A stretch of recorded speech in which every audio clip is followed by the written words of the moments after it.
कितने पेड़ होंगे? 10 लाख 10 लाख पेड़ 10 लाख पंडाल 10 लाख पेड़ हैं और ये 10 लाख पूरे पेड़ काटे जाएंगे।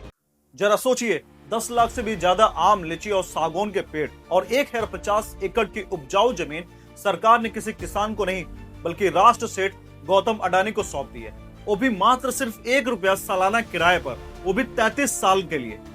जी हाँ, ये मेरे हाथ में जो ₹1 आपको दिख रहा है, ये ₹1 में जिस पर निशान बना है ठेंगा का, जो आज के समय में ₹1 में कुछ भी नहीं मिलता, लेकिन बिहार में ₹1 में 1 साल के लिए आपको 1 एकड़ जमीन मिल जाए। ₹1 में 1 एकड़ जमीन 33 साल के लिए राष्ट्र सेठ गौतम अडानी को मिली हुई। जी हाँ, ये कोई अफवाह नहीं है। कांग्रेस प्रवक्ता पवन खेड़ा का आरोप है कि बिहार के भागलपुर के पीरापैती में 10 लाख पेड़ों वाली जमीन 33 साल के लिए अडानी को लीज पर दे दी गई है। सोचिए, इतनी जमीन पर अगर किसान खेती करता तो लाखों परिवारों का पेट भर सकता था, लेकिन अब वही जमीन एक पावर प्लांट के नाम पर कॉर्पोरेट के हाथ में चली गई है। वहां पर क्या बनेगा? वहां पे पावर प्लांट लगेगा, बिजली की उत्पादन की जाएगी, और आपको भी पता है ये बिजली के उत्पादन करने के बाद ये बिजली किसे बेची जाएगी? हमें और आपको, जिसकी जमीन है, हमें तो उससे पैसा लेना पड़ेगा। आपको भी पता है कोई भी कॉर्पोरेट, कोई भी बिजनेसमैन घर से नहीं देने वाला, लेकिन ये जो बिजली उत्पादन होगा वो आपको देकर आपको फिर से चूसा जाएगा। अब सवाल यह है कि ये 10 लाख पेड़ काटने के बाद ऑक्सीजन कौन देगा?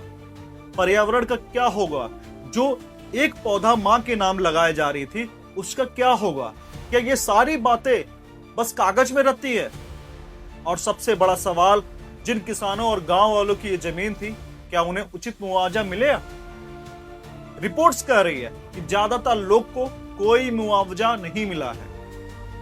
एक तरफ किसान अपनी छोटी सी जमीन बचाने के लिए कोर्ट कचहरी के चक्कर काटते काटते पूरी जिंदगी बिता देता है, और दूसरी तरफ हजार करोड़ों की कंपनी मात्र ₹1 में पूरी जमीन ले लेता है। राष्ट्र सेठ गौतम अडानी ₹1 में 33 साल के लिए ले रहा है। क्या यह विकास है, या फिर सत्ता और पूंजीपतियों का एक गठजोड़ है जो दिख रही है लेकिन बोल नहीं पा रही है? आपका क्या मानना है?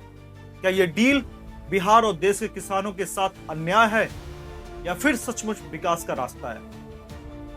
आप कमेंट में जरूर बताइएगा, और इस वीडियो को शेयर कीजिए ताकि हर किसी तक ये सवाल पहुंचे, क्योंकि सवाल पूछना ही लोकतंत्र की असली ताकत है। जय हिंद।